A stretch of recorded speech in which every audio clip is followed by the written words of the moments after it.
A story during the week made me laugh, mate. So I don't know, I can't remember who printed it, but the gist of the story was that FSG have freed up 100 million euro as a war chest to go out and get Jude Bellingham. That's like me saying I freed up 20 grand to go buy a new Ferrari. It ain't going to get the job done. So is this them trying to test the waters for a price, or is this them already putting the PR system in place to let us down gently?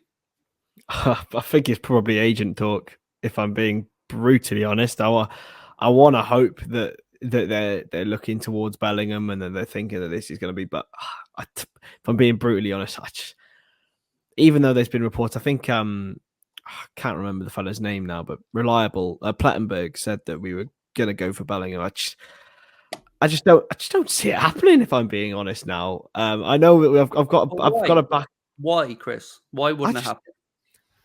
I just feel that other clubs now maybe can offer, especially if we don't get in the Champions League. If we get in the Champions League, it's a different story, but can offer a better package. I mean, if you look at Chelsea right now, I know that they're potentially not in the greatest place, but Jorginho's out there, Kante's going to be out of there, Kovacic has only played 4 games. They could potentially offer Jude Bellingham the place plus a Champions League spot. I think it's going to be between us, Chelsea and City. And probably not us, sadly, but not 100 million. It won't happen for 100 million. No way. It's got to be at least 50 million more. I don't know about that much. I don't know if Dortmund are in the position to demand that much with 2 years to go either. I think 1 to 130 is more where I'm at with regards to what he'll go for in pound, 100 to 130 million pound. I would sort of disagree with Chris in that my logic is this, Paddy. You know, Virgil van Dijk, I like to use him as an example. We had a gaping hole in the defence that needed filling. And Virgil van Dijk was the man to do that. He turned down Manchester City, he turned down Chelsea, and I can't remember who the other club was. And when he came to Liverpool and he solved that problem, his status in world football flew. I think the same pitch can be made to Jude Bellingham about our midfield. No, definitely. And I think, you know, he seems like a player that will take these things into consideration rather than just go for the money. I just think, as right as that is, the fundamentals of like the financial fundamentals that are going to be needed will be let down, I think, by FSG. I just think their stinginess is going to cause us to lose out, because I think you're going to have to pay a minimum of whatever. There's going to be a minimum fee that would have to go. And I think they're just going to be too stingy. And the same on the wages. I just think as good as a proposition we could be, the financials would be too much for us.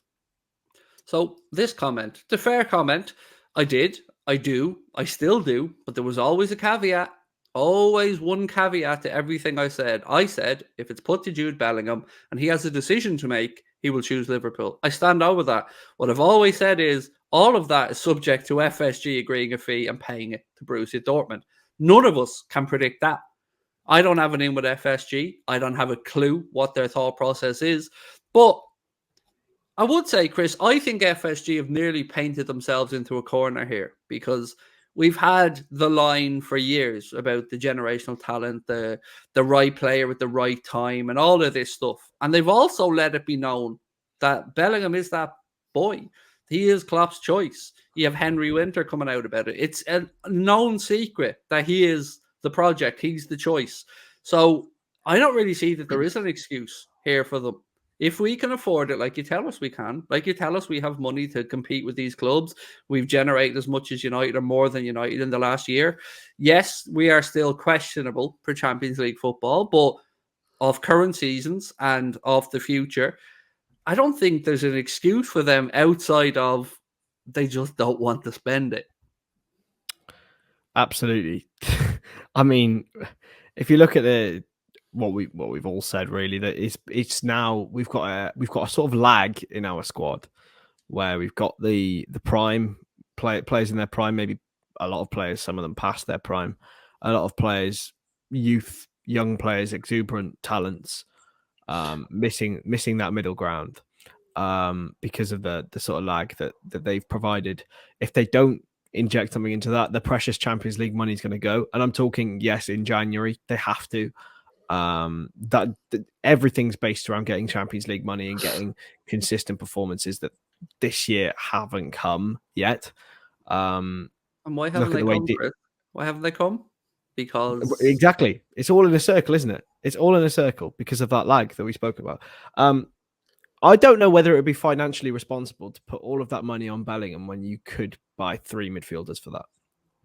Could you though? yeah, like tell me who was going to come in. I'll even let you whittle it down to 2 and have the impact. Realistically, it depends. Obviously, you're looking at Enzo Fernandez from Benfica, unproven. They'll never get a player the caliber of Bellingham, but potential. I don't know whether they will stump up the money for one player when potentially they could get 2 or 3. Caicedo from Brighton's another. Then we're back to the generational talent lie again. Then we're back to the cutting our cloth just in case this talent ever becomes available. It is for me, Paddy. It's put up or shut up time now for FSG. This is going to be the thing that lets us know if they've any interest in prolonged success and Klopp really building a second team, or if they are hoping to just qualify for the Champions League in 3rd or 4th place every season and keep that golden egg coming in. Listen, I think our season hinges on a good January, and next summer spending needs to be brought forward to January. They need to act to save the season. Not when listen, we've only won one title in 30 years, so we can't expect to win that. We don't, but it's always nice to be involved in a race. We're out of that now.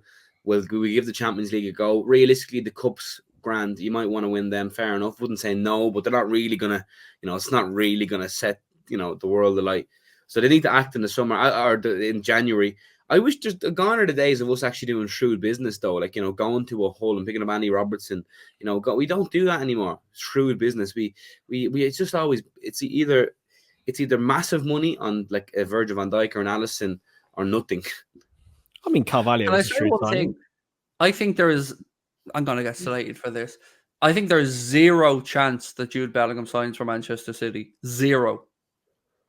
I hope I'm not part of a viral internet clip. Please, I hope. Like, look, they can afford him, absolutely. But everything I've read about what makes him tick just doesn't feel like that Manchester City are the Chelsea, perhaps. Real Madrid, you never know. I just don't think. I think City is too hollow for him. He speaks about the relationship to the fans. He speaks about wanting to look back and have pride in his career. He speaks about wanting to become the best player in the world. And look, City can offer him a lot of stuff, but they can't offer him that feeling in your soul that you're doing it at the right place for the right club in the right time. I just don't think they are a club that fits him at all. I really just don't. What about United, Craig? If you're not, I would certainly say United for me would have a far better chance of convincing him because of the prestige of the look at it this way. Manchester City played a Champions League game against Sevilla midweek and it was a fucking empty seat show again. Look when they win stuff. Do you think Jude Bellingham dreams about going around Manchester on that open top bus with Jack Grealish looking at the man and his dog having a shite on the street? No. Look at what Air Parade was like for 2 domestic cup wins, lads. These things, to me, won't escape Jude Bellingham. This is why Real Madrid are a genuine fear, of course, because they can offer everything. But I just don't think it's the right time for him to move to Real Madrid. I honestly feel like there is no better fit for Bellingham than Liverpool from every perspective.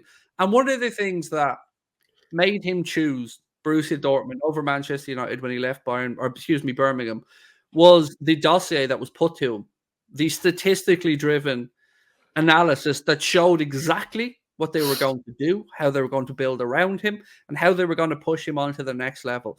I think that's what drives Jude Bellingham, and I think that Liverpool have put in so much groundwork on it that we're in with a good show. Look, I can't stand over the FSG expenditure thing. None of us know what happened there. But genuinely, I just don't see him going to Manchester City. I really don't. If we if we didn't have these jokers as owners, I think it's a nailed on one, because for a lot of the reasons that you said, because we can put the plan in place. It's that famous thing. Do you want to go to Man City and be just another player and win, say, 10 trophies, or do you want to go to Liverpool and win 5 or 4? It'll mean twice as much. I don't know. It just depends on the individual, but I think you're right. I think based on that, we have as good a shout as any, but it's just the finances that hinder me, that just really give me the heebie-jeebies, because I have no faith in these owners to actually put up, because we've seen what they're doing with the Red Sox. They want them out as well. They're being very, very stingy, and we can't afford to keep moving around with owners that aren't willing to spend. I know they've done loads of good for the stadiums and the new training ground, but that's all well and good, but we still need to compete. Otherwise, they'll be part of a failing institution.